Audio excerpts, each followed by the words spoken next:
दोस्तों, जो जिंदगी और मौत होती है सब भगवान के हाथों में होती है। मगर कभी कभी क्या होता है कि इंसान की थोड़ी सी लापरवाही और गलती से किसी किसी की जो मौत होती है ना, वक्त से पहले आ जाती है।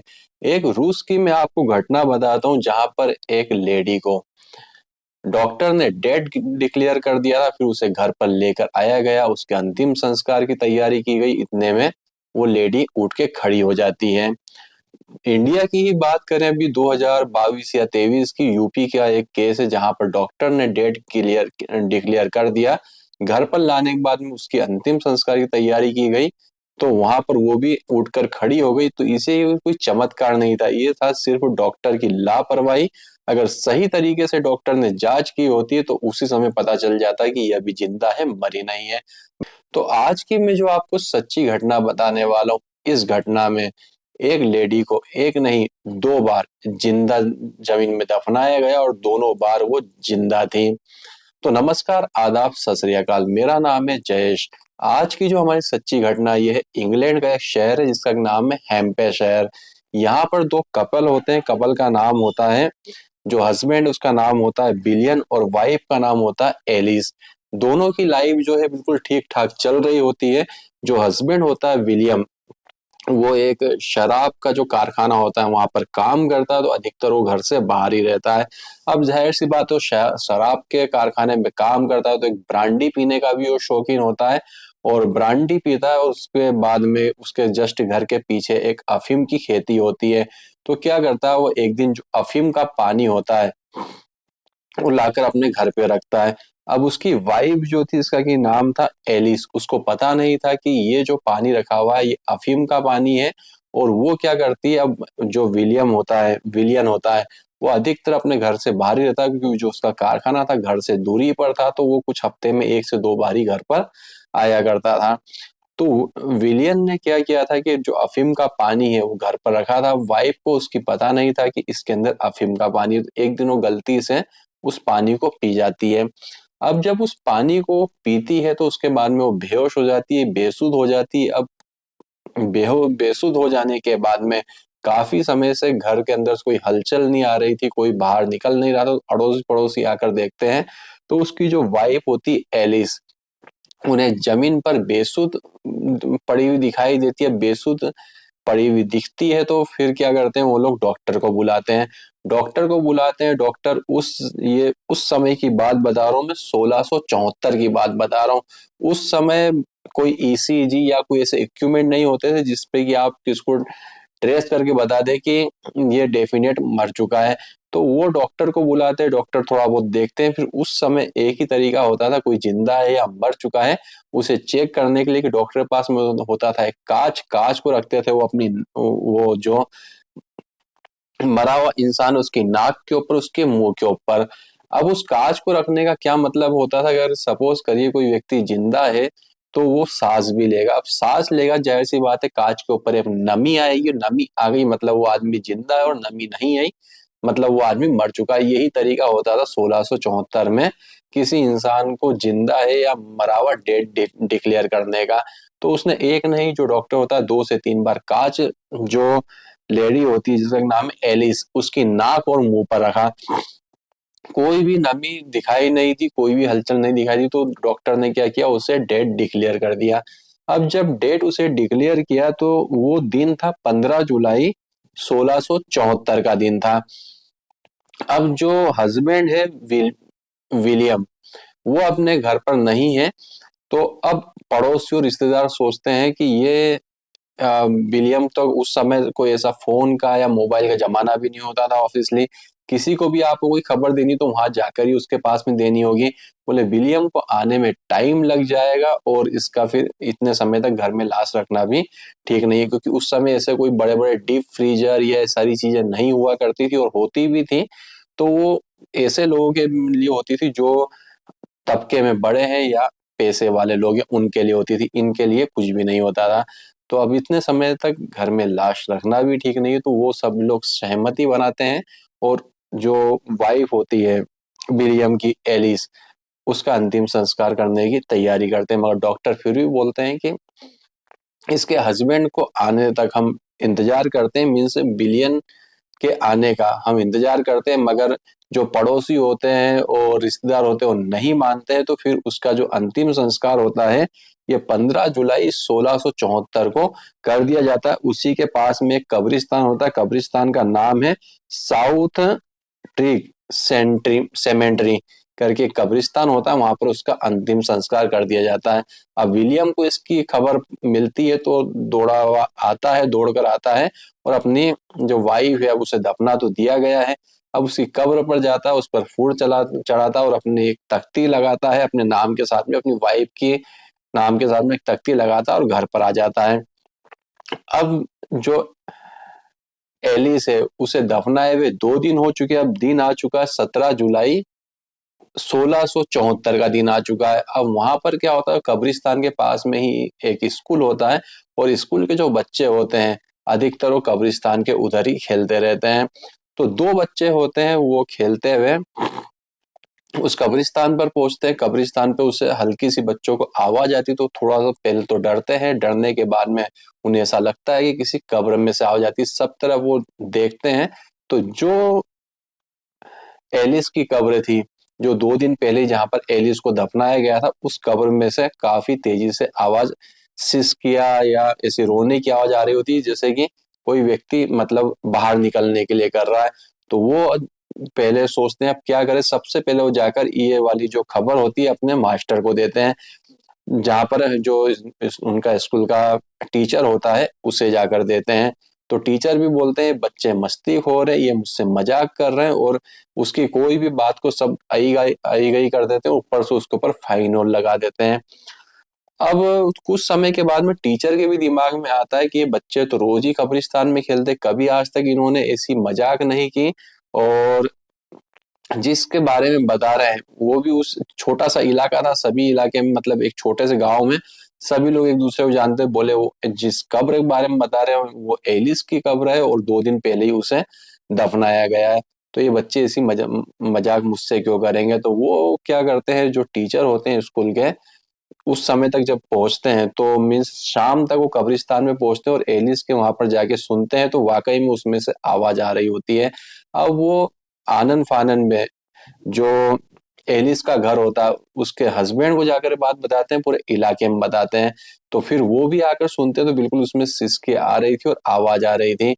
अब जो एलिस का हस्बैंड होता है विलियम, वो उस कब्र को खोदने के लिए तैयारी करता है, और जो पड़ोसी होते हैं वो भी तैयार हो जाते हैं कब्र को खोदने के लिए, मगर वहां पर उस समय इंग्लैंड में कानून था कि किसी को आप दफना तो सकते हैं मगर बिना परमिशन के आप उस कब्र को नहीं खोद सकते, खोदेंगे तो उसमें काफी सारा जुर्माना और सजा का भी प्रावधान था।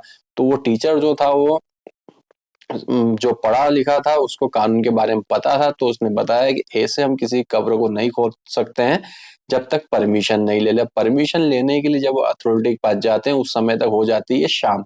अब शाम हो गई तो शाम के समय ऑफिसली दफ्तर बंद हो जाते हैं, ऑफिस बंद हो जाता है, वो बोलते हैं कल सुबह आना क्योंकि हो चुका है शाम का समय। सुबह जब वो लोग पहुंचते हैं अथॉरिटी के पास परमिशन लेने के लिए, तो उन्हें परमिशन मिलती है और जो अथॉरिटी के अधिकारी होते हैं वो भी उनके साथ में जाते हैं और मिलके उस कब्र को खोदते हैं। जब उस कब्र को खोलते हैं सबकी आंखें फटी रह जाती, जिस कंडीशन में एलिस को वहां पर दफनाया गया था उस कंडीशन में एलिस नहीं थी, उसके कपड़े भी फटे हुए थे, जो उंगलियों के नाखून थे वो भी टूटे हुए थे, और ऊपर जो कब्र होती है उसे भी खुरेचा गया था। जाहिर सी बात है हम किसी को दफनाएंगे और उसका जी घबराएगा तो ऊपर से चीजों को खरोचेगा, तो उस टाइप से खरोचा हुआ भी था। फिर उसे कब्र में से बाहर निकाला जाता है, दोबारा से उस डॉक्टर को बुलाया जाता है। डॉक्टर को बुलाने के बाद में वो उसका डॉक्टर चेक करता है, बोले नहीं ये अभी जिंदा है। जिन उसका इलाज चालू होता है, इलाज चालू हो जाने के बाद में शाम को वापस से वो बेसुध हो जाती है, और बेसुध हो जाने के बाद में दोबारा से उस डॉक्टर को बुलाया जाता है। डॉक्टर पास में एक ही तरीका है, कोई जिंदा है या मर गया उसे चेक करने के लिए, कि उसकी नाक पे और मुंह पे कांच रखा जाता है, अगर वो गिलास के ऊपर नमी आ गई मतलब वो जिंदा है, और गिलास पर नमी नहीं आई मतलब वो मर चुका है। अगर पहले की जो महामारियां होती थी उसमें भी ऐसा ही होता है जैसे कि अभी कोविड का समय था। कोविड में तो इतनी सारी टेक्नोलॉजी थी कि कोई मर गया है जिंदा है, उसे चेक करना बहुत ही आसान था। मगर पहले की जो महामारी थी उसमें अगर कोई व्यक्ति बेहोश भी हो जाता था तो लोग उसे हाथ लगाने में डरते थे और सोचते थे कि ये मर चुका है, और कितने लोगों को तो जिंदा ही दफना दिया जाता था। तो सेम इसी तरीके से क्या हुआ कि उसे दोबारा से चेक किया गया तो डॉक्टर ने वापस से डिक्लेयर किया, 3 से 4 बार, इस बार तो काफी बार चेक किया गया। तो हर बार डॉक्टर ने डिक्लेयर किया कि नहीं ये मर चुकी है। अब यहाँ पर क्या होता है कि 18 जुलाई को शाम को वापस से डॉक्टर इसे डिक्लेयर कर देता है। फिर 19 जुलाई को दोबारा से जो एलिस होती है उसे दफनाने की तैयारी की जाती है, मतलब उसके क्रियाक्रम की तैयारी की जाती है। उसकी तैयारी जब करते हैं उस समय अथॉरिटी भी उन्हें परमिशन देती है। इस बार कोई कब्र में से आवाज आती है तो हमारे जो नोटिस है, मतलब हमारे जो परमिशन है उसकी जरूरत नहीं, कब्र को तुरंत ही खोद कर निकाल निकाल सकते हो। परमिशन अथॉरिटी पहले ही दे देती है। और एक और साथ में एक और चीज करती है कि अगर ये जिंदा दोबारा से निकली तो वो जो कब्र होती है पूरी तरह से पैक नहीं किया जाता है, ऊपर से थोड़ी सी खुली जगह उसके लिए छोड़ी जाती है जिससे कि जी घबराने से भी मौत ना हो। और साथ में एक गार्ड को छोड़ा जाता है कि 48 घंटे तक ये गार्ड जो रहेगा इस कब्र के पास में रहेगा। अगर यहाँ से कोई भी आवाज आती है तो बिना परमिशन के कभी भी इस कब्र को खोज सकते हैं। तो जो गार्ड होता है, गार्ड वहां पर रख दिया जाता है। अब उसी दिन क्या होता है, इत्तेफाक से बारिश चालू हो जाती है। बारिश के समय में क्या होता है, वो गार्ड इधर उधर छुपने की जगह ढूंढता है, और छुपने की जगह ढूंढने की वजह पास में एक कोई दारू की दुकान होती है, वहां पर जाकर अपना रात भर दारू पीता है। उसे सुबह याद आती है, मतलब रात भर शराब पीने के बाद में सुबह उसे याद आता है कि मुझे उस कब्र की ड्यूटी करने को रखा गया, तो किसी को पता चल गया कि मैं रात भर यहाँ नहीं था तो गजब की पिटाई होने वाली थी। तुरंत वो उस कब्र के पास में जाता है। कब्र के पास में वो जैसे ही जाता है तो वहां से अंदर से सिसकियों की आवाज आ रही होती है, और सिसकियों की आवाज आती है, तुरंत वो दौड़ भाग कर जाता है उस पास ही गाँव में और बोलता है दोबारा से एलिस की जो कब्र है उसमें से सिसकियों की आवाज आ रही है। अब दोबारा से एलिस को कब्र में से बाहर निकाला जाता है, सेम उसी कंडीशन में कि उसने रात भर उससे कब्र को खरोचने की कोशिश की होगी, और वैसे ही उंगलियों पे खून के निशान थे, सारी चीजें। वापिस से उसे कब्र से बाहर निकाला जाता है। कब्र से बाहर निकालने के बाद में अब इस बार डॉक्टर को बुलाया जाता है। तो इस बार कई बार, एक नहीं 3 से 4 डॉक्टरों को दिखाया जाता है, सभी उसे डेड डिक्लेयर कर देते हैं और फिर दोबारा से उसे उसी कब्र में वापस से दफनाया जाता है। दफनाने के बाद में उस गार्ड की वापस से ड्यूटी वहां लगाई जाती है पूरे 1 हफ्ते के लिए, कि अगर यहाँ पर सिसकी की आवाज आए तो तुरंत इस कब्र को खोदना है। मगर उसके बाद में वहां से कोई भी आवाज नहीं आई और उसका जो है अंतिम संस्कार कर दिया गया। मीन्स इस एक घटना के कारण जो इंग्लैंड है उसमें क्या क्या परिवर्तन हुए। जो एलिस का पति था बिलियन, उसने उस डॉक्टर के ऊपर भी केस लगाया, और जितने भी उसके रिश्तेदार और जो पड़ोसी जिन्होंने फर्स्ट टाइम उसे दफनाया था उन सब के ऊपर केस लगाया। उस समय इंग्लैंड का एक कानून था कि यहाँ पर अगर किसी के ऊपर, और जो भी केस था वो मर्डर का केस था। जाहिर सी बात है, एक जिंदा व्यक्ति को आप दफना रहे हो तो एक मर्डर का केस लगता है। और जो इंग्लैंड में उस समय कानून था वो कानून एक ही था, अगर मर्डर केस है, मर्डर के चार्जेस लग रहे हैं तो उसकी एक ही सजा थी, सजाए मौत। मगर उस एक डॉक्टर ने ही इन सभी लोगों को एक साथ में बचाया। कैसे बचाया, जब मैंने उसे पहली बार देखा, मैंने अपना जो हमारे पास में तरीका होता है उस समय एक ही तरीका हुआ करता था किसी को जिंदा या मरा हुआ चेक करने का, कि उसकी नाक पे कांच लगाते हैं, अगर वहां पर नमी आ जाती है तो जिंदा, नमी नहीं आती तो मर चुका है। एक तरह मैंने इस तरीके से 3 से 4 बार चेक किया, और चारों बार, जितनी बार मैंने चेक किया उतनी बार वहां पर उसके जो थी कोई भी हलचल नहीं दिखाई दे रही थी, तो मुझे लगा ये मर चुकी है। मुझे नहीं लगा, मतलब वो मर चुकी है। और बाकी जो लोग थे उनकी भी क्या गलती। अब कोई घर में लाश रखी हुई हो और उसके कोई भी कितने समय तक उस लाश को रख सकते हो, नहीं तो उसमें गंध आना चालू हो जाती। तो इन्होंने मिलकर उसका अंतिम संस्कार किया। मैंने भी कुछ गलत नहीं किया और इन्होंने भी कुछ गलत नहीं किया, क्योंकि एक मरे हुए व्यक्ति को ज्यादा समय घर में रखेंगे तो उसकी बदबू आना स्टार्ट हो जाएगी और भी लोग यहाँ पर बीमार पड़ना चालू हो सकते थे। तो इसलिए इन्होंने इसका अंतिम संस्कार किया। और मैंने जब चेक किया था उस समय वो मरी हुई थी। अब दोबारा से उसके अंदर जो सांसें थी वो इसलिए आई होगी सांस के, जब उसने अफीम पिया था, अफीम से उसकी जो सांसें थी काफी नॉर्मल हो गई थी और वो बेहोश थी। तो इस एक बयान से उन डॉक्टर भी बचा, उसके बाद में जो उसके पड़ोसी और रिलेटिव थे वो ही बचे। मगर इस एक घटना के कारण जो इंग्लैंड था उसके कानून में बहुत परिवर्तन हुए कि जब भी किसी को दफनाएंगे तो उसके ऊपर थोड़ा सा वेंटिलेशन का एक तरीका उन्होंने रखना स्टार्ट किया। उसके बाद में एक कब्र में एक घंटी जरूर चालू की, अगर कोई व्यक्ति जीवित हो तो घंटी बजाएगा तो समझ जाएंगे कि ये जिंदा है, फिर उसे वहां से निकाल जाएगा। मगर उसके बाद में 19वीं 20वीं सदी आ गई, फिर तो टेक्नोलॉजी इतनी ज्यादा विकसित हो गई कि इस घंटी की वेंटिलेशन कोई जरूरत ही नहीं पड़ी। पहले ही सब ईसीजी और इन सब से पता चल जाता है कि आदमी जिंदा है या मर चुका है। तो अजीब सी ये दुनिया है, अजीब सी यहाँ पे घटनाएं भी होती है, और एक नहीं कई सारी ऐसी घटनाएं हैं जिससे मैं आपको रूबरू करवाता रहूंगा। तो इस कहानी को सुनाने का मकसद किसी को परेशान करना, किसी की भावनाओं को ठेस पहुंचाना या किसी को प्रताड़ित करना नहीं था, सिर्फ आपको जागरूक करना था। तो वीडियो देखने के लिए आपका धन्यवाद। भगवान करे आपका दिन शुभ हो।